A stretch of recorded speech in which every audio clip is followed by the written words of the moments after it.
की जो ये प्रेस कॉन्फ्रेंस है, ये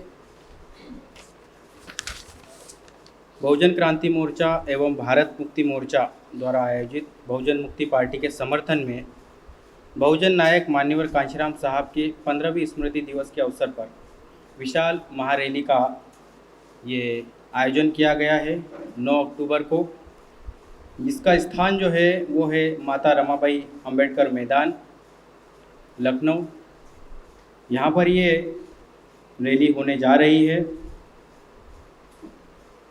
ये रैली जो होने जा रही है, इसको करने के पीछे इस उद्देश्य और इसके संदर्भ में आज के हमारे प्रेस कॉन्फ्रेंस के अध्यक्ष माननीय वामन मेश्राम साहब, राष्ट्रीय संयोजक बहुजन क्रांति मोर्चा, यहाँ उपस्थित है।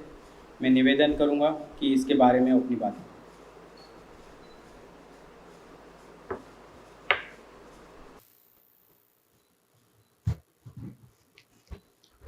पत्रकार बंधु, आज सोशल मीडिया के द्वारा खासतौर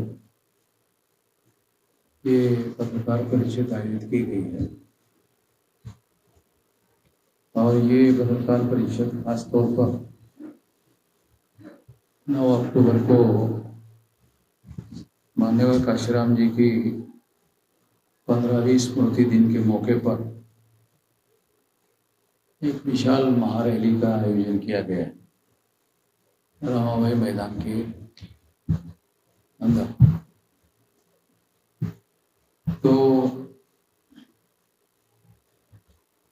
ये रैली का मुख्य मकसद ये है कि बहुजन क्रांति मोर्चा और भारत मुक्ति मोर्चा, ये जो गैर राजनीतिक संगठन है, आंदोलन करने के लिए बनाए गए संगठन है,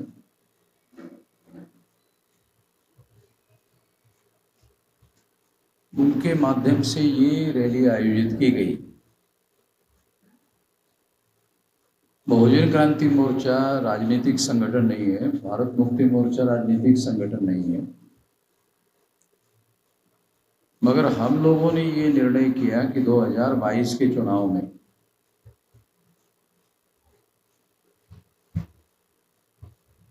हम पूरे शक्ति के साथ में, पूरे ताकत के साथ में, दल बल के साथ में बहुजन मुक्ति पार्टी का चुनाव में समर्थन करेंगे। यदि वो गठबंधन में जाकर चुनाव लड़ते हैं तो, यदि वो 403 विधानसभा में चुनाव लड़ते हैं तो, दोनों स्थिति में हम लोग समर्थन करेंगे, क्योंकि हमारा 403 विधानसभा में नेटवर्क फैला हुआ है, वहां ये काम हम करेंगे। और ये समर्थन एक बड़ी रैली आयोजित करके हम लोग घोषित करेंगे। इस पर्पस के लिए खास तौर पर ये रैली आयोजित की गई।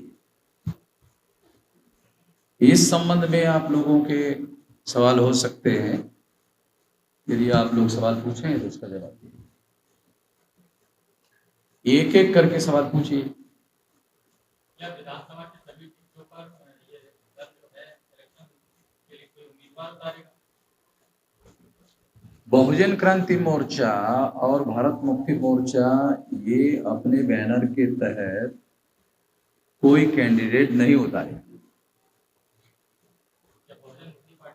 बहुजन मुक्ति पार्टी को हम लोग, यदि वो गठबंधन से चुनाव लड़ते हैं या 403 विधानसभा में लड़ते हैं, दोनों स्थिति में हम उनका समर्थन करेंगे। गठबंधन किससे करेंगे? हाँ, गठबंधन किससे करेंगे? यदि बहुजन मुक्ति पार्टी गठबंधन करती है तो हमें कोई ऑब्जेक्शन नहीं है। वो गठबंधन करके चुनाव लड़ती है तो भी समर्थन देंगे। अगर गठबंधन के बगैर चुनाव लड़ती है तो 403 विधानसभा में करेंगे। 9 तारीख को होने वाली जो रैली है, बहुजन समाज के कितने संगठनों का समर्थन मिल रहा है? लखनऊ की इस रैली के बाद उत्तर प्रदेश की सियासत और प्रदेश भर में राजनीतिक पार्टियों पर क्या प्रभाव पड़ने वाला है? यदि आप एक एक सवाल पूछे तो मैं एक एक सवाल का जवाब दूंगा। 9 तारीख को जो रैली होने वाली है, हाँ, उस रैली में कितने संगठनों को समर्थन मिल रहा ये है? इसमें बहुत सारे संगठनों के नाम लिखे हुए हैं, मगर लगभग 86 संगठन जो है इसके समर्थन में है। और उसके वीडियो वगैरह जो है वो सारे सोशल मीडिया में पब्लिश होंगे। ये रैली का मुद्दा क्या होगा? जो रैली होने वाली है, 9 तारीख को, उसका मुद्दा इनको दूसरा शायद सवाल रह गया है। दूसरा सवाल ये था, लखनऊ की जो ये रैली हो गया, इस रैली के बाद उत्तर प्रदेश की सियासत और उत्तर प्रदेश में जो और राजनीतिक पार्टियां हैं, उस पर क्या प्रभाव पड़ने वाला है? मैं तो राशि भविष्य नहीं देखता हूँ, पंचांग नहीं देखता हूँ, तो इसलिए मुझे भविष्य के बारे में अभी मैं कुछ बोल नहीं सकता, क्योंकि मैं जोशी का धंधा नहीं करता हूँ, पंडित लोगों का धंधा नहीं करता हूँ, तो इसलिए मैं कोई भविष्य नहीं बता सकता। ये तो पत्रकार लोगों का शायद कार्यक्रम है कि वो अपना आकलन प्रस्तुत करे, वो अपने मीडिया में कार्यक्रम चलाए कि इसका ये परिणाम होगा, वो परिणाम होगा। मैं तो नहीं बता सकता। मैं तो केवल इतना कह सकता हूं कि हम यदि बहुजन मुक्ति पार्टी के लोग गठबंधन में चुनाव लड़ते हैं, हमें कोई ऑब्जेक्शन नहीं है, हम उनका गठबंधन में भी समर्थन करेंगे। और यदि वो 403 विधानसभा में चुनाव लड़ते हैं, हम 403 विधानसभा में हमारा संगठन है, उसमें भी हम समर्थन देंगे। इसकी संभावनाएं है कि बहुजन मुक्ति पार्टी किसी दल से गठबंधन कर सकती है, या कोई भी गठबंधन बना रहे हैं दूसरे दल, उनसे गठबंधन करने के लिए तैयार है? उनके साथ जो हमारी वार्ता हुई या उन लोगों के साथ जो चर्चा हुई, उसके आधार पर उनका ये कहना था कि हमारे पास 3 विकल्प है। एक विकल्प ये है कि अगर मान लो बीजेपी को परास्त करना है, तो उनका कहना था कि हम लोग अपने बल पर तो बीजेपी को परास्त नहीं कर सकते। अगर बीजेपी को परास्त करने का लक्ष्य है, उद्देश्य है, तो अपने बल पर जब हम नहीं कर सकते तो गठबंधन में जाना होगा। तो गठबंधन में हमने पूछा भी क्या विकल्प है, तो गठबंधन में उनका कहना था कि एक विकल्प समाजवादी पार्टी है, एक विकल्प भागीदारी मोर्चा है, क्योंकि बहुजन समाज पार्टी तो मिश्रा जी और बहन जी की, तीसरा कोई आदमी तो उनको चाहिए नहीं, तीसरे के साथ तो वो गठबंधन करने के लिए तैयार नहीं है। तो ये उनका कहना था कि ये 2 विकल्प है, अगर इनके साथ होता है तो ठीक है, नहीं होता है तो 403 हम लड़ेंगे। तो हमने कहा 403 लड़ेंगे तो 403 में भी साथ देंगे। बहुजन मुक्ति पार्टी के सर कौन से मुद्दे में आप समर्थन कर रहे हैं? बहुजन मुक्ति पार्टी में जो स्टेट लेवल पर मुद्दे हैं, वो स्टेट लेवल पर मुद्दे में पहला मुद्दा तो ये है कि मायावती के काल में शेड्यूल कास्ट शेड्यूल ट्राइब के एट्रोसिटीज का जो कानून है, उस कानून के विरोध में उसने एक ऑर्डर निकाला है। वो ऑर्डर जो है पीछे लेना होगा, क्योंकि इस वजह से अत्याचार बढ़ रहे हैं और अत्याचार बहुत सारे बढ़ गए हैं। ये मतलब मीडिया में भी आया है। तो हाथरस का मामला तो मेरे ख्याल से सारे देश दुनिया के लोगों को पता है, और ऐसे बहुत सारे हो रहे हैं। तो एक तो ये मुद्दा है। दूसरा है कि रिजर्वेशन इन प्रमोशन का जो मुद्दा है, उसमें हमारा ये कहना था कि यदि शेड्यूल कास्ट शेड्यूल ट्राइब के साथ साथ बैकवर्ड क्लासेस के लोगों को राज्य के प्रशासन में रिजर्वेशन इन प्रमोशन दिया जाता है, तो मायावती की जब सरकार थी तो हमने उनको कहा था कि अखिलेश यादव या मुलायम सिंह यादव से वार्ता कर लो, दोनों को मिलाकर 2/3 मेजोरिटी हो जाएगी, कानून पास हो जाएगा। कानून पास करके कम से कम उत्तर प्रदेश के प्रशासन के हद तक ओबीसी को रिजर्वेशन इन प्रमोशन दे दो। आप सेंट्रल गवर्नमेंट में नहीं दे सकते, ठीक है, अपने प्रशासन में संवैधानिक जो अधिकार है, क्योंकि राज्य का संविधान तो अलग है, सेंट्रल का संविधान अलग है। राज्य के प्रशासन में कानून बनाने का विधानसभा को अधिकार है। तो ऐसे बहुत सारे मुद्दे हैं जिन मुद्दों को लेकर, दूसरा तीसरा मुद्दा है बैकवर्ड क्लासेस के बहुत सारे लोगों को एनकाउंटर में योगी ने मार दिया। एनकाउंटर में योगी ने मार दिया। तो ऐसे कुछ मुद्दे हैं। तो सामाजिक आर्थिक मुद्दे और भी बहुत सारे हैं जिसके लिए हम लोग काम करेंगे। बहुजन मुक्ति पार्टी का जो मोटो आपने बताया कि बीजेपी को हराना की एक बड़ा मकसद है अभी 2022 में, तो बिल्कुल यही मकसद से किसान आंदोलन के लोग भी काम कर रहे हैं। तो किसी ऐसे गठबंधन में जाने के साथ साथ क्या किसान आंदोलन के लिए भी वो इसी तरह से सपोर्ट कर रहे हैं? किसान आंदोलन के लोगों ने हमारे साथ संपर्क किया था, तो हमने वहाँ 4 महीने रहकर दिल्ली में समर्थन दिया था संघर्षों के समय में, वहाँ टेंट गाड़ के। मगर किसान आंदोलन के जो नेता हैं 40 लोग, वो 40 का 41 नहीं करना चाहते हैं, बाकी सभी लोगों को पिछलग्गू बनाना चाहते हैं। पिछलग्गू बनने के लिए तो तैयार नहीं हम लोग। हमारी बात समझ रहे क्या? वो जो 40 लोग हैं ना, आंदोलन था, वो सोचते भारत बंद होना चाहिए। अरे तो तुम्हारे पंजाब के और हरियाणा के और पश्चिमी उत्तर प्रदेश के 40 लोग हैं, ये भारत नहीं है ना। पंजाब, हरियाणा और पश्चिमी उत्तर प्रदेश, यही तो भारत नहीं है ना। भारत बंद का मतलब ये थोड़ी होता है। भारत बंद का मतलब होता है, बहुत सारे लोगों को तो स्टेट के नाम भी मालूम नहीं होंगे, कितने स्टेट है और कितने केंद्र शासित प्रदेश है, कितना बड़ा देश है। और हमारा तो कश्मीर से कन्याकुमारी और गुजरात के जामनगर से लेकर नागालैंड के कोहिमा तक हमारा संगठन फैला हुआ है। 567 जिलों में कार्यरत है। तो पिछलग्गू बनाने के लिए तो इतना बड़ा आंदोलन खड़ा नहीं किया।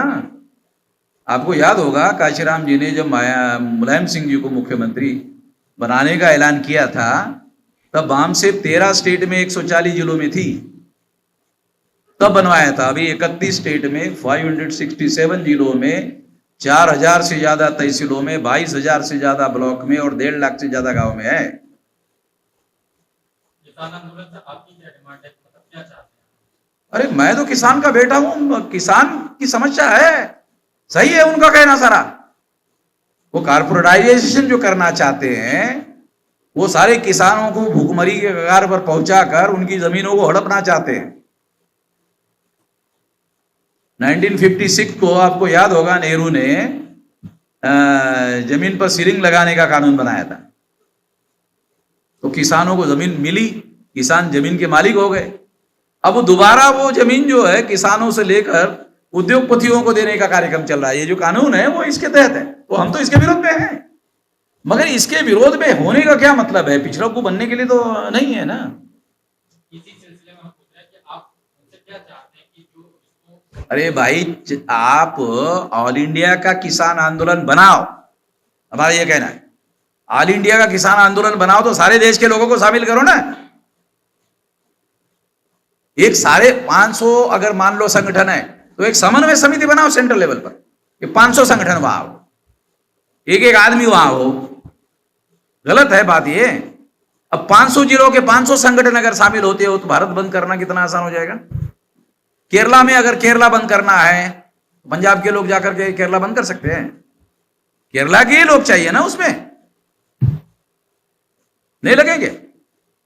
उन्होंने तो इस तरह सिस्टम को बनाया हुआ है।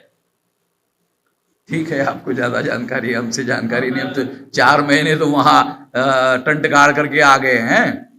सर, मैं लोकतंत्र में जो चुनाव प्रणाली है 2022 में चुनाव होने वाला है, उसमें तो वोट की ताकत है आम नागरिक के पास, उसको सुरक्षा कैसे प्रदान करेंगे? वोट की तो बेईमानी हो रही है। ईवीएम की लड़ाई मैं लड़ रहा हूं। हथियार उनके पास है, ईवीएम की लड़ाई, ईवीएम की लड़ाई में लड़ रहा हूं। आपके जानकारी के लिए थोड़ा सा बता देना चाहता हूं कि 24 अप्रैल 2017 को वोट की सुरक्षा करने के लिए कि वोटों की चोरी नहीं होनी चाहिए, इसके लिए सुप्रीम कोर्ट में गया था। सुप्रीम कोर्ट ने मेरे केस में निर्णय दिया मेरे फेवर में और कहा कि हर ईवीएम को पेपर ट्रेल मशीन लगेगी। ईवीएम में गड़बड़ी होगी तो पेपर ट्रेल में गड़बड़ी पकड़ी जाएगी, क्योंकि वहां कागज के सबूत होते हैं और ईवीएम में इलेक्ट्रॉनिक रिकॉर्ड होता है। इलेक्ट्रॉनिक रिकॉर्ड में वोट किसी और के नाम पर ट्रांसफर किया जा सकता है और पेपर ट्रेल मशीन में कागज का एविडेंस रहता है। मान्यवर समझ रहे क्या हमारी बात? तो अगर कोई कैंडिडेट चुनाव हार जाए तो वो एक एप्लीकेशन कर सकता है जिलाधिकारी को कि हमें ये इलेक्ट्रॉनिक रिकॉर्ड का रिजल्ट मंजूर नहीं है, हमें पेपर ट्रेल मशीन के कागज की काउंटिंग होनी चाहिए। ये केस मैंने जीत लिया। मेरे केस की वजह से मान्यवर ऑल इंडिया में ईवीएम मशीन को पेपर ट्रेल लगा। आप पत्रकार हैं, आपके पास जानकारी है कि वामन मेश्राम की वजह से ऑल इंडिया में ईवीएम को पेपर ट्रेल लगा? अगर लगा है, अगर आपको मालूम होता तो आप मुझे ये सवाल नहीं पूछते। नहीं, मेरा कहने का मतलब तो आप समझ रहे कि नहीं? और पार्टियां हैं और लोग आ रहे हैं चुनाव में 2022 को, वो लोग सवाल नहीं कर रहे हैं। मायावती भी चुप है, मुलायम सिंह भी चुप है और तमाम पार्टी के लोग। अभी अखिलेश के तुमने तो कल बयान दिया था कि ईवीएम और डीएम भी कर सकते हैं, मगर अखिलेश को यह मालूम है कि ईवीएम और डीएम गड़बड़ी कर सकते हैं, बगैर डीएम के ईवीएम गड़बड़ी नहीं कर सकती। और आपको थोड़ा बता दे, बगैर डीएम के ईवीएम गड़बड़ी नहीं कर सकती, क्योंकि हम टेक्निकल बातें भी जानते हैं। डीएम उसमें शामिल होता तो ही ईवीएम गड़बड़ी करती है। अगर डीएम चुस्त दुरुस्त और कानून का पाबंद है और लोकतंत्र का समर्थक है तो वो बिल्कुल होने नहीं दे सकता, इतना पावर है। तो अखिलेश जी को मैं ये कहना चाहता हूं कि अखिलेश जी को कहना चाहता हूं कि बयान देने से वोटों की सुरक्षा नहीं होगी, उसके लिए मुकम्मल स्ट्रेटेजी प्लान करनी होगी। वो स्ट्रेटेजी क्या होनी चाहिए वो हम जानते हैं। अब चूंकि ये स्ट्रेटेजी है इसलिए डिस्क्लोज नहीं कर सकता। ये हम लोग चुनाव में करेंगे इस समय। आपके प्रत्याशी सर बता रहे हैं विजय बहुजन मुक्ति पार्टी तो बाहुबलियों के सामने और तमाम सामंतवादी लोग चुनाव में आएंगे, तो आपकी पार्टी चुनाव में जो प्रत्याशी उतार रही है उनका क्या मानक होगा, कैसे टिकट देंगे, क्या पर मतलब जानकारी देना चाह रहे हैं? देखिए, बाहुबली जो है तो बहुजन समाज पार्टी जब शुरू में बनी थी ना, उस समय भी तो बाहुबली थे। काशीराम जी ने तो जवाब दिया था ना, उस समय नहीं दिया था। और जब सरकार ज्वाइंट बनी थी और जब मायावती की सरकार बनी थी तो आप तो यूपी के हैं एक बार के, तो बाहुबली कहां चले गए? नेपाल भाग गए थे कि नहीं? याद है कि नहीं आपको? मैं 1893 से यूपी की राजनीति के बारीकियों को जानता हूं। आपकी सर पार्टी में मिशन और कैडराइट लोग होते हाँ, हैं, उनको वरीयता के आधार पर उनको चुनाव में लाएंगे या बाहर से प्रत्याशी जो आएंगे उनको आप? देखो, हमारे संगठन के ही कार्यकर्ता जो है वो जो कैडराइज्ड है वही बहुत सारे लोग हैं। एक एक चुनाव क्षेत्र में 2-2, 3-3 लोग, 5-5 लोग जो कई जगह एप्लीकेशन कर रहे हैं। तो जो मजबूत होगा उसको ही देंगे ना। बीजेपी के पास हिंदुत्व की राजनीति, हाँ?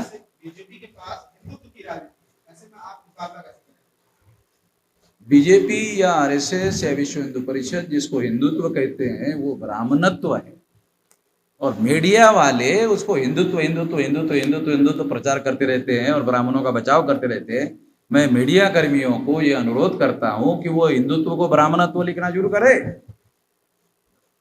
क्योंकि हिंदुत्व ने भारत में ब्राह्मणवाद मजबूत किया, ब्राह्मणों का डोमिनेशन मजबूत किया, ब्राह्मणों का राज मजबूत किया। तो प्रचार के लिए हिंदुत्व शब्द लाया गया है, वास्तविक तत्व तो ब्राह्मणत्व है। ब्राह्मण मजबूत हुआ। क्या लगता है यूपी में एआईएम-आईएम की एंट्री से बीजेपी मजबूत होगी या उससे एक फायदा हुआ उन लोगों का हिंदू मुसलमान करने के लिए। हिंदू मुसलमान, हिंदू मुसलमान, हिंदू मुसलमान, हिंदू मुसलमान। तो जो एससी एसटी ओबीसी के लोग तो जाहिल लोग हैं ना, जाहिल समझते हैं? हिंदी में जिसको अनपढ़ कहते हैं, तो वो मुसलमानों की टर्मिनोलॉजी में उसको जाहिल बोलते हैं। तो एससी एसटी ओबीसी जाहिल लोग हैं। तो जाहिल लोगों को हिंदू तो क्या है ये कुछ समझ में नहीं आता। उनको तो लगता है अरे ये तो धार्मिक पार्टी है, बहुत अच्छी लोग है, सज्जनों की पार्टी है, धार्मिक। ये तो धार्मिक लोग नहीं है, हजारों साल से धार्मिक लोग है। जिसने सम्राट बृहदत्त मौर्य की हत्या की पुष्यमित्र शुंग ने, धार्मिक लोग है ये। हमारे मूल निवासियों का साम्राज्य था, मौर्य साम्राज्य था, वो मूल निवासियों का साम्राज्य था। उसका आखिरी सम्राट जो है पुष्यमित्र शुंग जो है ब्राह्मण, उसने सम्राट बृहदत्त मौर्य की हत्या की। आपका कहना है कि ब्राह्मणत्व की बात को आप कह रहे हैं कि वो लिखा जाना चाहिए, बोला जाना चाहिए हिंदुत्व की जगह।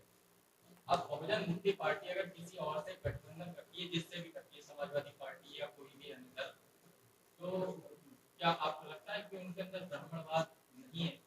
खुद अखिलेश यादव की खुद परशुराम की मूर्ति लगाना, कुंभ स्नान और विश्वकर्मा जयंती, ये सारी चीजों को वो प्रेशर दे रहे हैं, लगातार उनका ट्विटर हैंडल पे भी दिखाई देता है।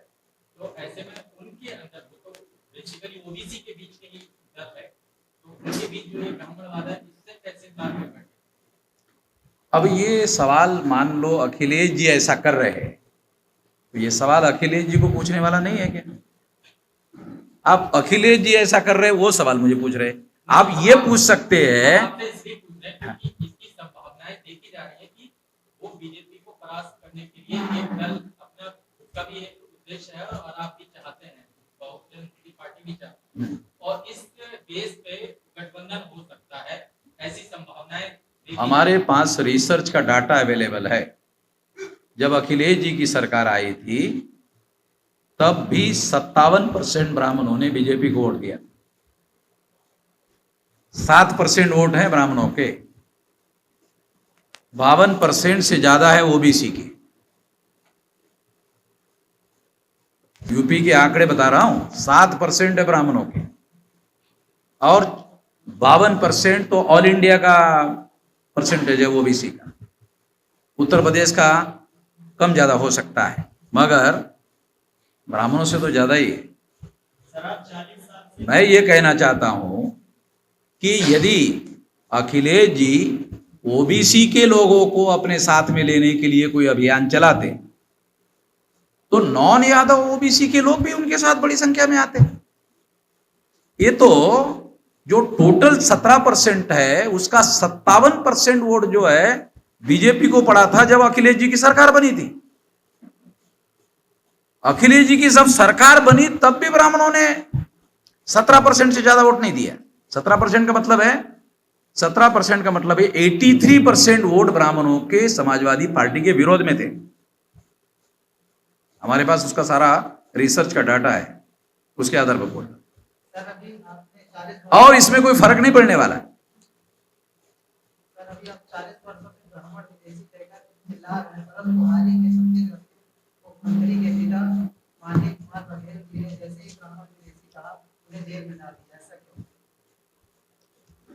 देखो ऐसा है, सारे देश भर में कहीं पर भी इशू नहीं बना, वो छत्तीसगढ़ में बन गया। मगर वो तो सारे देश के लिए था इशू। वो इशू तो केवल छत्तीसगढ़ का नहीं था। उन्होंने जो मुद्दा उठाया था वो केवल छत्तीसगढ़ के लिए तो नहीं उठाया था ना। मगर वो समस्या छत्तीसगढ़ में क्यों बनी?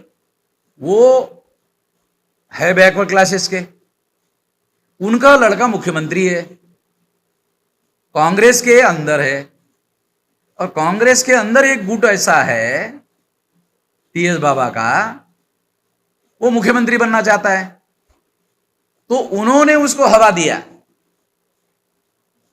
तो मौका उनको मिला कि ये इस बात को हवा देने से इनको मुख्यमंत्री पद से हटाकर टीएस बाबा को मुख्यमंत्री बनाया जा सकता है, इसलिए वो इशू बना छत्तीसगढ़ में। सारे देश भर में कहीं पर भी इशू नहीं बना। तो इसलिए मुख्यमंत्री के पिता ने खुद ही सरेंडर करवा दिया। अब जैसे ही वो सरेंडर हो गए, मुख्यमंत्री पद पक्का हो गया। जो लोग उनके खिलाफ आंदोलन चल रहे थे इनको हटाने का, वो खत्म हो गया इनके केवल सरेंडर करने से। और 4-5 दिन रहकर फिर वापस आ गए। मुझे टेलीफोन आया कि मैं यूपी में दोबारा आना चाहता हूं। मैं आ जाओ, आपका स्वागत है।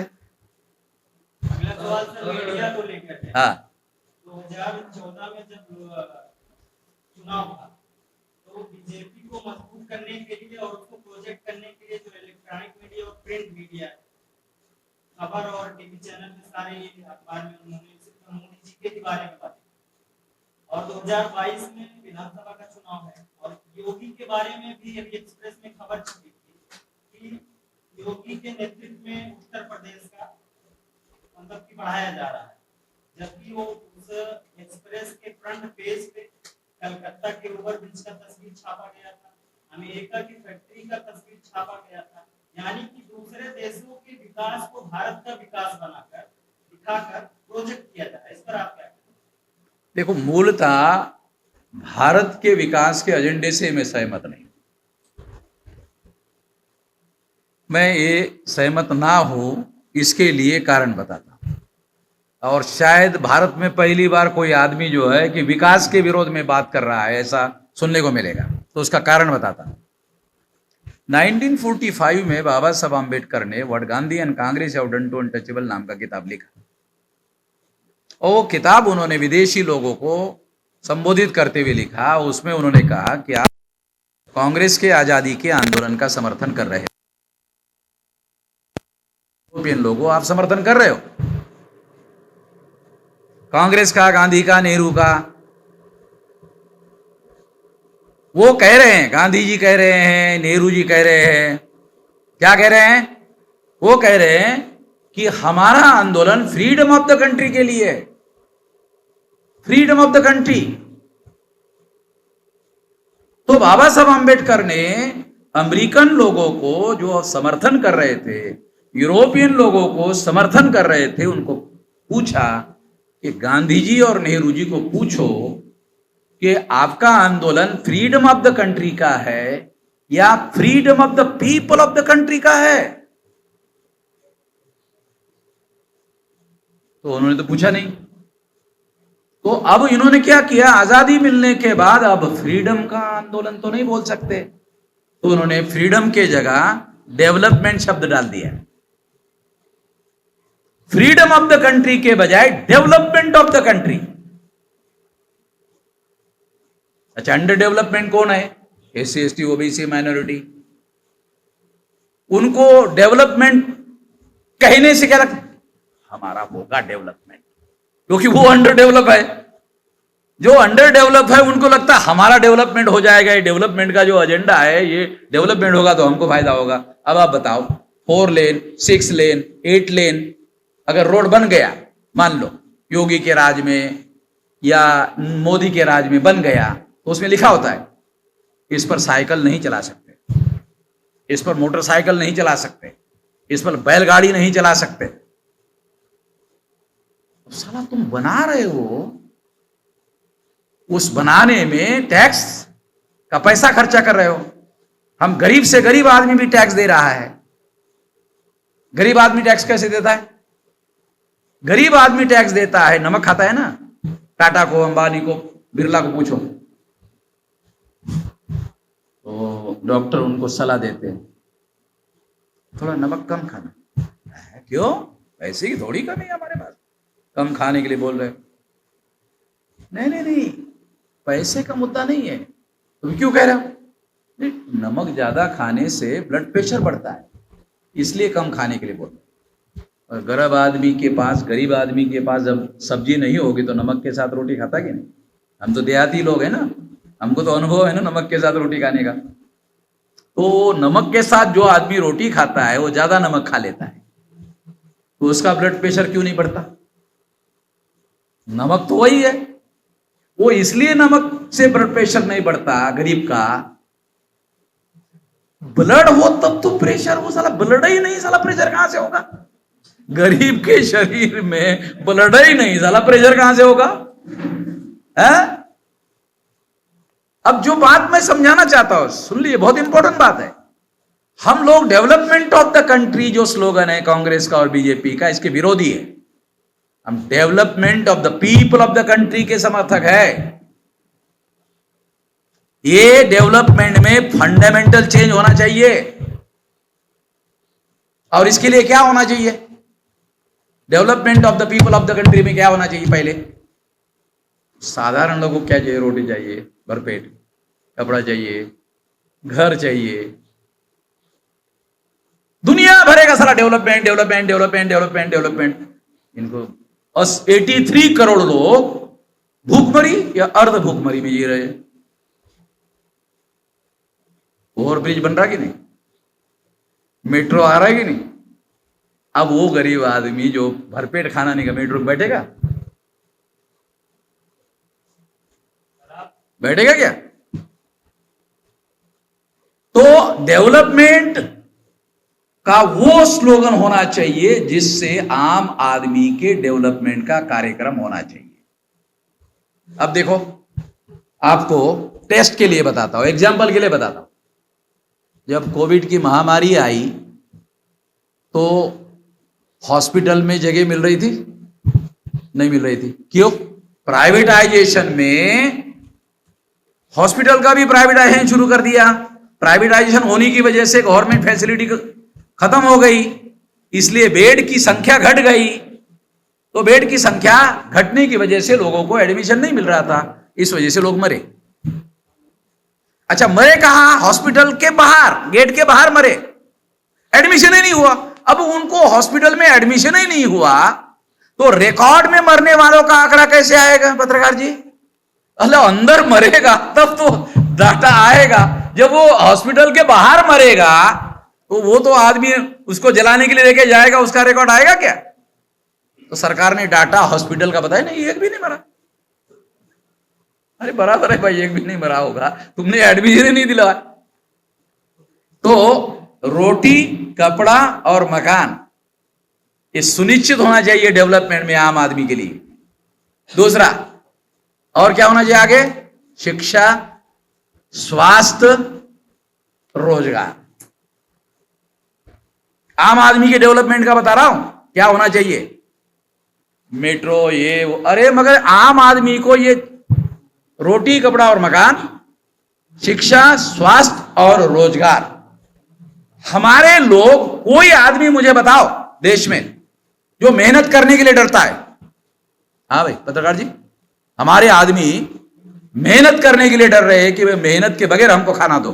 बोला हमारे लोग? नहीं, वो बोलते उनको काम चाहिए, हम काम करेंगे और काम से जो पैसा मिलेगा वो खाएंगे। तो डेवलपमेंट में इतनी चीजें मिनिमम बताया ना मैं, ये मिनिमम। एक बात आपसे जानना चाहते हैं, ये वाम लीग का एक चरण होता जो माननीय कांशीराम जी के समय में जो हुआ, और उस आंदोलन की बदौलत जो है पहले बीएसपी का के साथ में ज्वाइंट गवर्नमेंट बनी, फिर उसके बाद बीएसपी है फुल फ्लैश गवर्नमेंट। वो उसका नतीजा जो परिणाम अब हम देख रहे हैं काफी दुखद है। जो ये एक दूसरा पेज है जो आपके नेतृत्व में आगे बढ़ा है। अब एक नए सिरे से कुछ पार्टी खड़ी करने की और आगे सरकार बनाने की तमाम बातचीत चल रही है। इसमें और उस वाली योजना में क्या फर्क है जो कि अब आगे ऐसे नतीजे नहीं मिलेंगे? बहुजन समाज पार्टी बहुजन समाज को ब्राह्मणवाद से, ब्राह्मणशाही से मुक्त करने के लिए बनाया गया था, मगर बहन जी ने वो उसी को फिर गुलाम बनाने का कार्यक्रम शुरू कर दिया। इसलिए बहुजन मुक्ति पार्टी के लोगों ने मुझे बताया कि बहन जी ने गुलाम बनाने का कार्यक्रम शुरू कर दिया बहुजनों को, इसलिए बहुजनों को मुक्त करने के लिए मुक्ति करने वाली पार्टी बनाई। ये शब्द में ही उसकी भिन्नता स्पष्ट है। केवल ब्राह्मणों से ही मुक्त नहीं करना है, बहन जी से भी मुक्त करना है। बहुजन समाज पार्टी नारा लगा रही है बहुजन हिताय बहुजन सुखाय, भाजपा लगा रही है सबका साथ सबका विकास। इस पर आप क्या कहेंगे, कैसा नारा है इनका, खुला है या इसमें आप इस पर तो आपकी क्या सोच है? आप यूपी में रहे नहीं रहे क्या? अभी बहुजन समाज पार्टी का बहुजनों का साथ, बहुजनों का विकास नहीं रहा। सर्वजन हिताय सर्वजन सुखाय, ये तो दुनिया में बुद्ध ने बहुजन हिताय बहुजन सुखाय का नारा लगाया था। ऐसा नारा तो बुद्ध ने भी नहीं लगाया। बुद्ध जानते थे कि जिसका विकास हो गया उसका विकास करने की जरूरत नहीं है, इसलिए कहा बहुजन हिताय। बुद्ध ने यह नहीं कहा सर्वजन हिताय, बुद्ध ने क्या कहा? बहुजन हिताय। जिसका विकास हो गया है उसको माइनस करो, जिसका विकास नहीं हुआ है वो बहुसंख्य है, इसलिए बहुजन हिताय। मायावती बुद्ध से थोड़ा 1 इंच बड़ी है, ये अब क्या करे, वो बुद्ध से 1 इंच ज्यादा बड़ी तो नहीं बता सकता, 1 इंच बड़ी है, तो इसलिए उसने डाला का सर्वजन हिताय सर्वजन सुखाय। मेरा सवाल का जवाब पूरा नहीं है कि आपने कहा कि बहुजन समाज पार्टी ने जो कुछ किया उसको बहन जी ने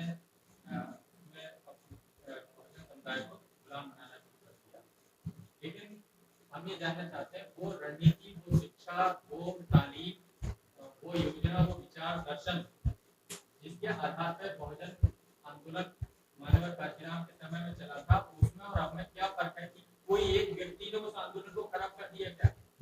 अगर ऐसा है तो ये आगे भी कोई एक व्यक्ति कर सकता है खराब? आम आदमी जो है ना, आम आदमी, हमारे देश में आम आदमी की जो साइकी है, वो अनपढ़ है, गवार है, वो बहुत सारी बातें नहीं समझता है। अब राजनीति जो है वो आम आदमी को राजा बनाने की नीति है, ये आम आदमी समझता नहीं है। जिस दिन समझ जाएगा कि वोट जो है वो देने के लिए दिया हुआ अधिकार नहीं है, वोट जो है राजा बनाने के लिए दिया हुआ अधिकार नहीं है, बनाने के लिए, राजा बनने के लिए दिया हुआ है। तो आम आदमी क्या सोचता है मान्यवर? नहीं, बनाने के लिए अधिकार है, बनाने के लिए दिया हुआ मानता है, बनने के लिए दिया हुआ नहीं मानता। जिस दिन ये फर्क हो जाएगा उस दिन वो अपने समाज को बनाने के लिए काम करेगा। आम आदमी इस बात को अभी भी पूरी तरह से नहीं समझ रहा है, इसलिए इंडिविजुअल के झांसे में आता है, प्रभाव में आता है, और वो व्यक्ति जिसके प्रभाव में आता है वो व्यक्ति उसका अपने मकसद के लिए इस्तेमाल करता है। मायावती का उदाहरण इसमें लागू पड़ता है। तो हम ये कह रहे हैं कि इस बात को ध्यान में रखते हुए इसमें एक मौलिक चेंज किया गया है। वो मौलिक चेंज क्या है? वो मौलिक चेंज जानना बहुत जरूरी है। वो चेंज क्या है? बुजुर्ग कहते हैं कि हाथी के पागल होने की संभावना होती है। मतलब वो बहुजन समाज पार्टी का हाथी नहीं तो आप बोले अरे बहुजन समाज पार्टी का हाथी बोले, नहीं नहीं नहीं नहीं, बुजुर्ग ऐसा कहते हैं कि हाथी के पागल होने की संभावना होती है, इसके पहले कि हाथी पागल हो जाए महावत खड़ा कर देना चाहिए। हम लोग महावत खड़ा करने में लगे हुए हैं, पिछलग्गू बनने के लिए नहीं।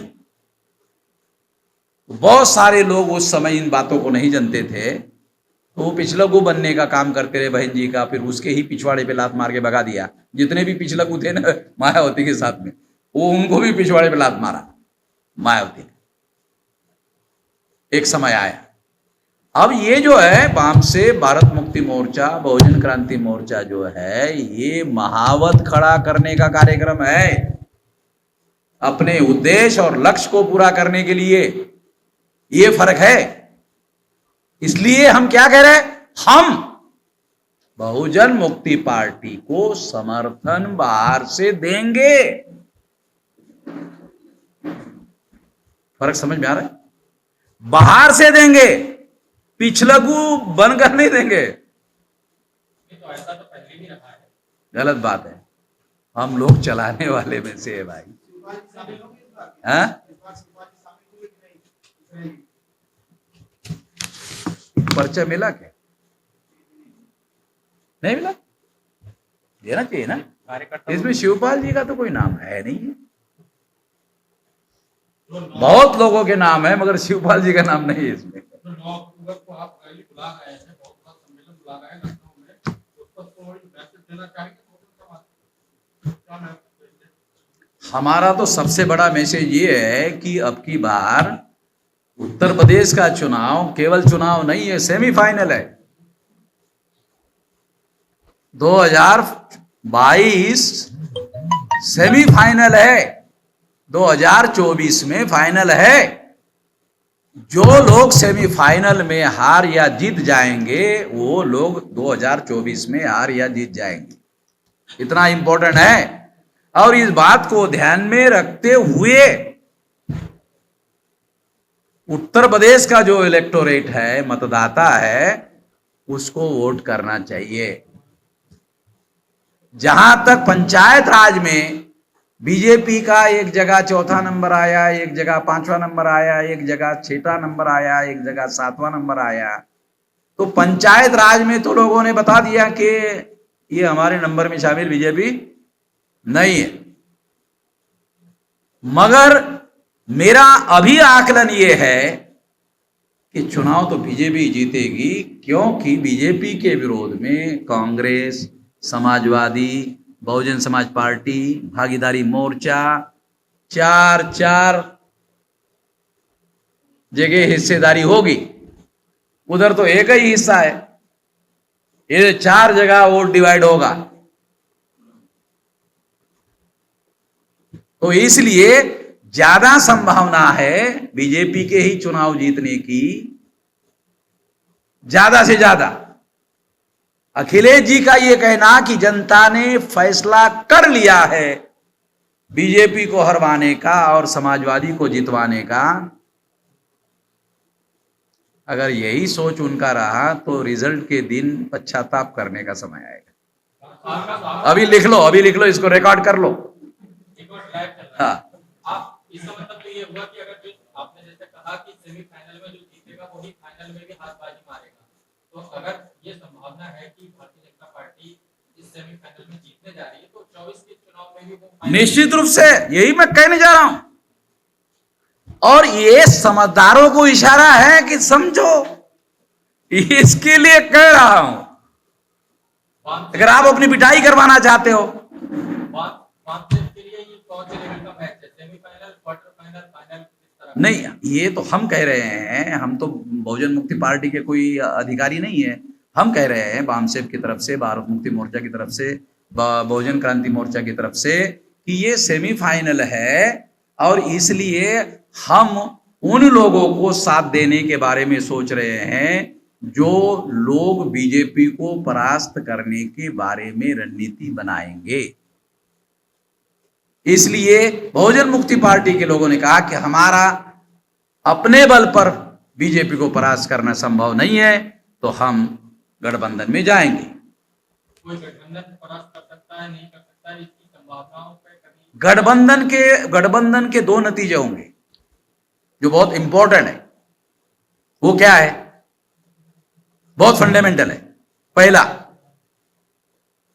गठबंधन से बड़ा मैसेज जाएगा, विकल्प यही है, बीजेपी का विकल्प यही है।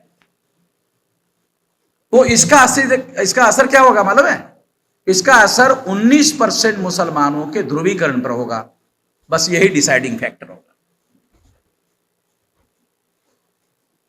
अभी क्या है? 4, कांग्रेस, समाजवादी, बहुजन समाज पार्टी, भागीदारी मोर्चा। अब कोई यूपी में विकल्प का मैसेज नहीं जाए। कोई उत्तर प्रदेश का इलेक्टोरेट ये नहीं मान रहा है कि विकल्प है, ये मान रहा है 4 जगह विभाजित है। विकल्प है नहीं। जैसे ही गठबंधन का मामला होगा, पहला इलेक्टोरेट को मैसेज, ये विकल्प है। दूसरा परिणाम क्या होगा? जो फ्लोटर वोट होता है ना, 10% फ्लोटर वोट, साला कौन जीतेगा भाई? ये जीतेगा। तो वो साला बोला जीतने वालों के साथ, वो जो है उसकी है, जीतने वालों के साथ जाता है। तो 19 और 10, 29% वोट जो है जिसका विकल्प बनेगा उसके साथ जाएगा, और उसके चुनाव जीतने के चांसेस ज्यादा से ज्यादा है।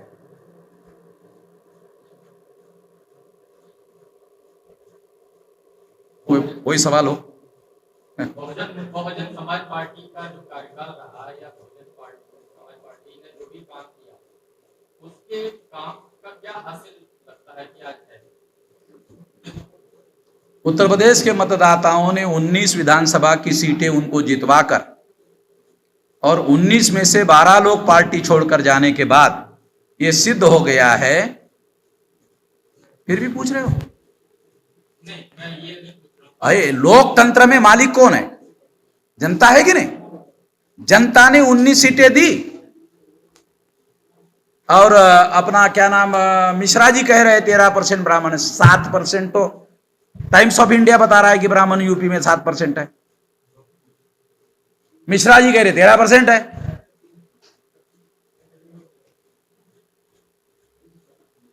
मेरा सवाल ये नहीं है, मेरा सवाल ये है कि बहुजन समाज पार्टी का जो कार्यकाल रहा है, उसमें बहुजन समाज के खुद के एडवांसमेंट का क्या हासिल है? क्या हासिल लगता है? मतलब पार्टी की सरकार, मायावती का एडवांसमेंट हुआ, मायावती के भाइयों का एडवांसमेंट हुआ, मायावती के भतीजों का एडवांसमेंट हुआ, और बताने के लिए कुछ भी मुझे डाटा ही अवेलेबल नहीं कि कोई एडवांसमेंट हुआ समाज का। ऐसा कुछ बताने लायक नहीं है। बताने लायक क्या है? मायावती जो कर सकती थी वो भी नहीं किया। पहली बात, एट्रोसिटीज एक्ट के विरोध में ऑर्डर निकाला। नो रिजर्वेशन इन प्रमोशन के बारे में मिश्रा जी ने कहा, बहन जी अगर आप रिजर्वेशन इन प्रमोशन दे देती हो, जैसे सुप्रीम कोर्ट ने आपको कहा कि आप दे सकते हैं, सुप्रीम कोर्ट ने कहा स्टेट गवर्नमेंट चाहे तो रिजर्वेशन इन प्रमोशन दे सकता है, ऑर्डर है सुप्रीम कोर्ट का। मगर मायावती को भाई जी ने कहा, सर्वजन नाराज हो जाएगा। सर्वजन समझ रहे हैं ना कौन है? सर्वजन नाराज हो जाएगा। तो बहन जी ने सर्वजन के नाराज ना होने से रिजर्वेशन इन प्रमोशन जो दे सकते, सुप्रीम कोर्ट बोल रहा, वो भी नहीं दिया। जो दे सकते कानून। और अगर मायावती का एजेंडा भी विकास का ही है, और वो भी ये कहे कि हमने लखनऊ से बड़ा एक्सप्रेस हाईवे रोड बनाया, या नोएडा से आगरा का वो बनाया, जयप्रकाश, कौन वो उद्योगपति था, वो जयप्रकाश अग्रवाल, जेपी अग्रवाल ना, वहां हमारा आदमी साइकिल चला सकता है क्या? टांगा चला सकता है, गाड़ी चला सकता है? तो मायावती का डेवलपमेंट का कार्यक्रम और दूसरे लोगों के डेवलपमेंट के कार्यक्रम में अंतर क्या है? हमें तो कोई अंतर नजर नहीं आता। हमें अवसर मिलेगा या हमारे समर्थक लोगों को अवसर मिलेगा तो हम डेवलपमेंट का सारा कार्यक्रम का नेचर ही बदल देंगे। डेवलपमेंट कॉन्सेंट्रेट कर देंगे आम आदमी के ऊपर। 2022 का जो चुनाव विधानसभा का होगा, उसमें जो बहुजन मुक्ति पार्टी अपने प्रत्याशियों को उतारेगी, उसका चुनाव चिन्ह क्या होगा? अब उसका चुनाव चिन्ह मैं कैसे बता सकता हूं? उनके पास तो है ही नहीं, ऐसा बता रहे थे। उनके पास चुनाव चिन्ह है नहीं। था, उनके पास था खटिया है।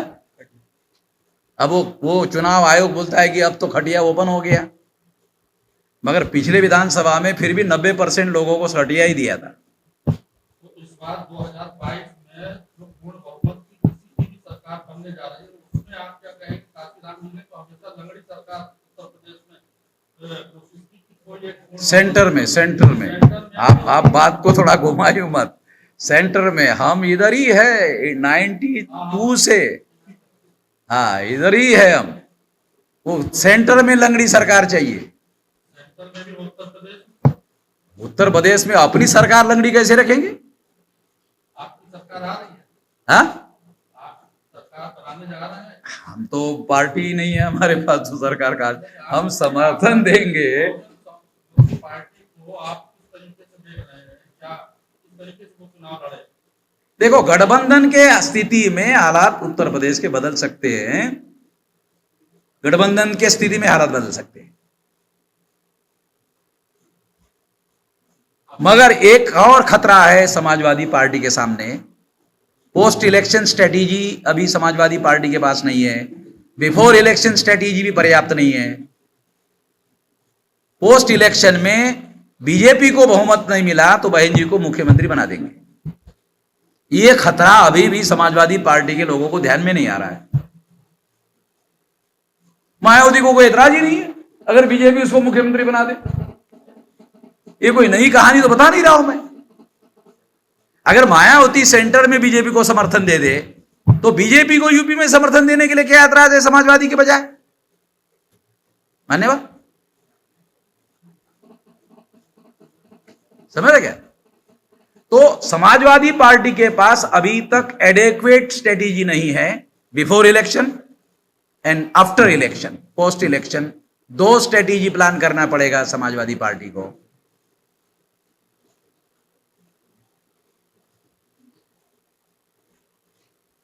तब जाकर के मुकम्मल हो जाएगा, 200% गारंटी हो जाएगी। फिर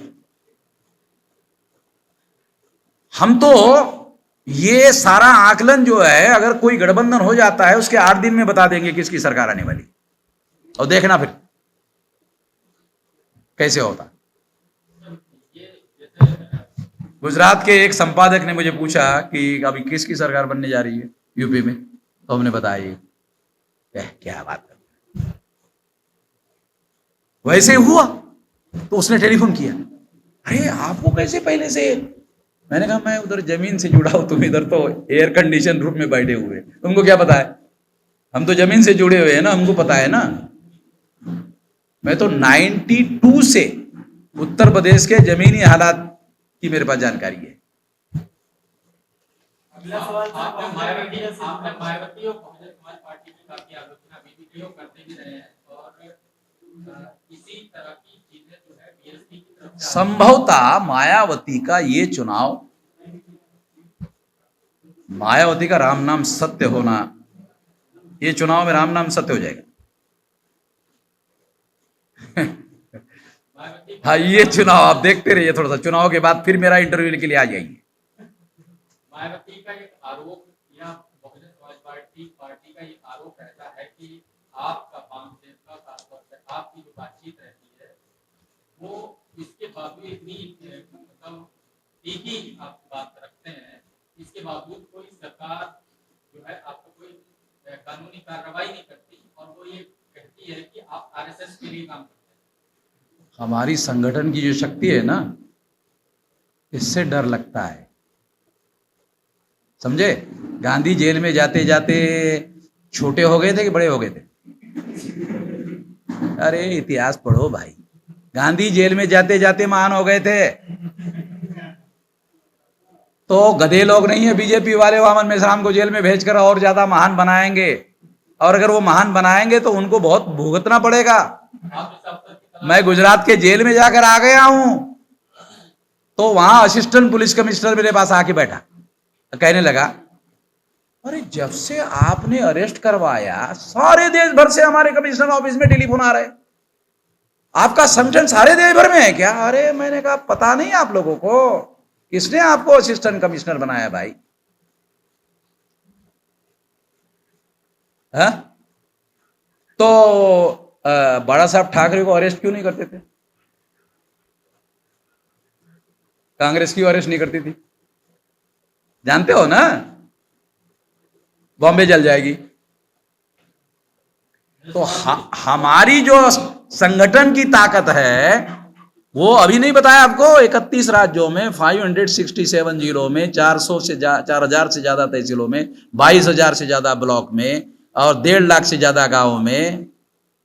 तो क्या 6 लाख गांव में पहुंचाना चाहते हो लोग जेल में भेजकर वामन मेश्राम को? गधे लोग हैं, उनको राजनीति समझ में नहीं आती। आप संगठन का जो नेटवर्क बताते हैं कि इतने जिले, इतने तहसील, इतने ब्लॉक, इतने गांव और इतना बड़ा नेटवर्क है, हर जगह अगर एक आदमी लगा देंगे तो भी 1 लाख लाखों लोग हो जाएंगे। इस लाखों की जो आपके पास लोगों का समर्थन है, इस समर्थन के आधार पर आपने किसी बड़े आंदोलन को देशव्यापी खड़ा करने के क्या क्या प्रयास? अरे आप पत्रकार होकर इतना दूर रहते हैं। 13 पॉइंट रोस्टर समाप्त करने के लिए और 200 पॉइंट रोस्टर लाने के लिए आंदोलन भारत बंद का किसने किया? नरेंद्र मोदी को संसद में संविधान संशोधन करने के लिए मजबूर किसने किया? 9 महीने हो गए, किसानों का आंदोलन दिल्ली के पास पहुंच गया है, अभी तक सुन नहीं रहा है। और हमने भारत बंद करवाया, संसद में संविधान संशोधन करके 13 पॉइंट रोस्टर खत्म कर दिया, 200 पॉइंट रोस्टर लागू कर दिया है। पता है आपको 29 जनवरी 2020 को सीए के विरोध में आंदोलन चलाया, भारत बंद, सीए के विरोध में, ध्यान रखो। उसके पहले नरेंद्र मोदी, अमित शाह और सारे मंत्री daily CA CA CA CA CA CA daily साले सीए बोलते थे। ऐसे ही मैंने भारत बंद किया, बंद सीए, ऐसे 8 से 40 का करंट लगाया, 440 का नहीं, 840 का करंट लगाया। नरेंद्र मोदी, अमित शाह ने बंद ही कर दिया सीए। जानते हो क्यों बंद किया? मालूम है उसका रहस्य? जानते हो? अरे हम लोग SC ST OBC को मुसलमानों के विरोध में लड़ाते हैं, भिड़ाते हैं। ये वामन मेश्राम ने SC ST OBC प्लस मुसलमान जोड़ दिया। जिसको हम लड़ाते हैं, भिड़ाते हैं, उसको ही जोड़कर भारत बंद करवा दिया। तो सारा उल्टा दाव पड़ गया। ये दाव वामन मेश्राम का नहीं था, ये तो अमित शाह और नरेंद्र मोदी का दाव था। ये दाव उनका था और उनके ही ऊपर उल्टा कर दिया। कहा कि ये साला दाव हमारा ही दाव हमारे उल्टा हो गया है, बंद कर। होम मिनिस्टर किशन रेड्डी ने पार्लियामेंट में जवाब दिया, अपोजिशन पार्टी ने सवाल पूछा, ये सारे देश भर में आप सीए लागू करने वाले थे, वो तैयारी कहां तक आ गई है? किशन रेड्डी ने जवाब दिया पार्लियामेंट में ऑन रिकॉर्ड, सरकार ने अभी इस पर कोई विचार नहीं किया है। रिकॉर्डेड बात बता रहा हूं पार्लियामेंट की। अभी राय है, होम मिनिस्टर अभी राय है, राज्य मंत्री दोबारा पूछा, दोबारा वही जवाब दिया। तो आपका सवाल का जवाब मिल गया ना? अभी आप जिस तरह से बता रहे हैं कि सीएए या दूसरे तमाम चीजों को आप बता रहे हैं कि आपने जैसे ही भारत बंद ने किसी तरह के ऐसे कार्यक्रम को लिया, वैसे ही सरकार को पीछे कदम लेना पड़ा अपना।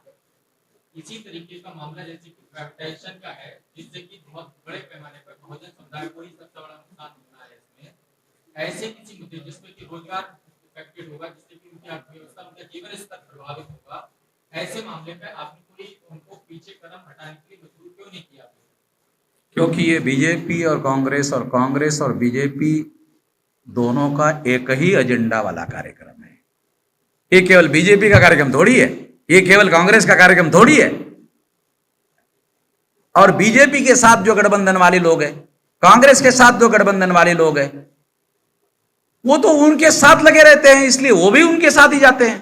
तमाम बैकवर्ड क्लासेस के SC ST OBC के जो संगठन है कांग्रेस गठबंधन में, बीजेपी गठबंधन में, नहीं तो ये मामला तो सीए पे भी लागू होता है। हाँ, सीए पे भी तो बहुत सारे लोग अलग अलग तरीके से मूवमेंट कर ही रहे थे, तो इसका मतलब आपकी बात समझ में आई नहीं। नहीं है। दोबारा बता दो, ये बीजेपी वालों का जो एजेंडा था सीए का, बीजेपी वालों का एजेंडा था ना सीए का, तो उनका खेल तो SC ST OBC को मुसलमानों से लड़ाने भिड़ाने का है। मगर जब उन्होंने देखा कि ये वामन मेश्राम ने SC ST OBC प्लस मुसलमान इकट्ठा कर लिया सीए, तो इस सीए एक ऐसा मुद्दा हो गया जिस मुद्दे पर SC ST OBC के साथ मुसलमान जुड़ सकता है, तो ये रणनीति सारी की सारी आरएसएस, विश्व हिंदू परिषद और बीजेपी की रणनीति फेल हो रही थी। आप समझ नहीं रहे मान्यवर। चलो, आपको जितना समझ में आता है आप समझ लीजिए। जैसे इस मुद्दे पर सभी SC ST ओबीसी माइनॉरिटी को आपने एकजुट कर लिया और उनको पीछे हटने मजबूर किया। मैं यही कह रहा हूँ कि क्या यही फॉर्मूला बाकी मुद्दों पर लागू हो क्यों नहीं हो पाता है, जैसे कि प्राइवेटाइजेशन का मुद्दा है, कृषि कानूनों का मुद्दा है, और लेकिन दो प्रमुख चीजें तो नहीं। देखो, हम आप है पत्रकार, हम है संगठनकर्ता और नेतृत्वकर्ता, तो हमें समझ में आता है कौन सा मुद्दा उठाने से क्या हो सकता है। तो आप अपना काम करिए, हमको अपना काम करने दीजिए। हाँ, तो इसीलिए तो हम भी आपको जवाब दे रहे हैं। हम आपको जवाब नहीं दे रहे ऐसी थोड़ी बात कर रहे हैं। हम कहाँ कह रहे हैं कि आपको सवाल पूछने का अधिकार नहीं है। हम ये कह रहे हैं कि आपको सवाल पूछना है, मगर फैसला कौन से मुद्दों पर आंदोलन करना है वो तो हमारा मामला है ना। ठीक है, हम उस प्रयास की बात कर रहे हैं कि वही चीज दूसरी जगह कामयाब क्यों नहीं हो पाती। देखो, आपको मैंने कारण बताया कि प्राइवेटाइजेशन का जो एजेंडा है वो अकेले कांग्रेस का या अकेले बीजेपी का एजेंडा नहीं है। ये कांग्रेस, बीजेपी सबका एजेंडा एक ही है। इस मुद्दे पर अगर सीएए के विरोध में बात किया जाए तो कांग्रेस के लोग भी आ जाएंगे आंदोलन में, मगर प्राइवेटाइजेशन के विरोध में आंदोलन करेंगे तो कांग्रेस जो है वो संगठन के तौर पर और अपने लोगों के तौर पर पब्लिक में बयान नहीं देगी, मगर सारे संगठन को बता देगी कि इस आंदोलन से दूर रहो। जो SC ST OBC के लोग, माइनॉरिटी के लोग उनके साथ में है ना, उनको भी खामोश कर देगी, चुप रहो। कृषि कानूनों पर तो है, हाँ, कृषि कानूनों पर तो बाकी दल जो है साथ में है ना कि इसके विरोध अभी भी बयानों में ही है। जब अगर सरकार आएगी ना, कल मान लो कांग्रेस की सरकार आ गई, कांग्रेस की सरकार आने के बाद में जो उद्योगपति उनको चुनाव में चंदा देंगे वो लोग चुप हो जाएंगे और चंदा दिए बगैर ये चुनाव जीत पाएंगे। कांग्रेस के पिछले चुनाव मैनिफेस्टो को स्टडी किया, वो भी यही कह रहे। अच्छा, जब ये कानून पास हो गया मान्यवर पार्लियामेंट में, तो नरेंद्र मोदी का भाषण सुना आपने? अरे आप भरी सभा में पार्लियामेंट के अंदर, अरे आप लोग जो लागू करने की कोशिश कर रहे पिछले कई सालों से, आप लागू नहीं कर पाए, हमने लागू कर दिया। अरे कुछ नहीं तो धन्यवाद तो कहो।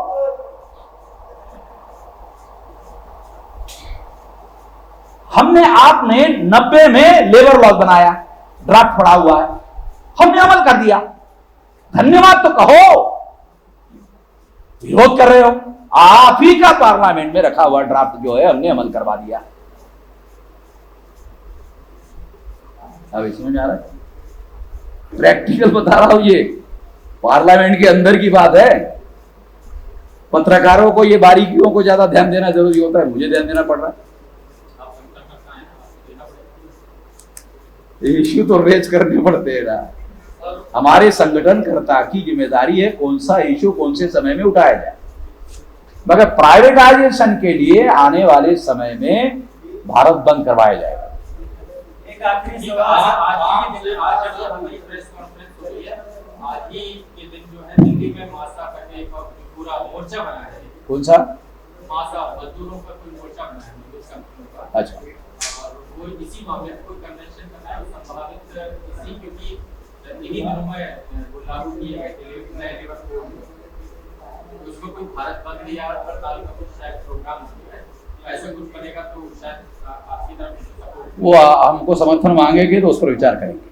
बोलो। आखिरी सवाल सर, बहुजन मीडिया से जुड़ा हुआ है। हाँ, मान्यवर काशीराम साहब नोएडा में बहुजन संगठन का मीडिया सेंटर खोलना चाहते थे। बहुजन समाज पार्टी चाहती तो मीडिया सेंटर खोल सकती थी, लेकिन मान्यवर काशीराम साहब के जाने के बाद वो कार्य पूरा नहीं हो सका। और आज के वर्तमान परिस्थितियों में ये है कि बहुजनों का कोई अपना मीडिया नहीं, तो बहुजनों का मीडिया खड़ा करने के लिए इस पे आपके क्या? दो तीन बात हम करेंगे, हमको जैसे अवसर मिलेगा। भविष्य का मीडिया सोशल मीडिया, अभी वो ये जो प्रिंट मीडिया है, ये जो चैनल वाला मीडिया है, इलेक्ट्रॉनिक मीडिया, ये अभी भविष्य का मीडिया नहीं है। भविष्य का मीडिया सोशल मीडिया है। तो सोशल मीडिया को आने वाले समय में सबसे ज्यादा ताकतवर बनाने की दृष्टि से क्या किया जा सकता है, उस पर हम काम करेंगे, एक बात।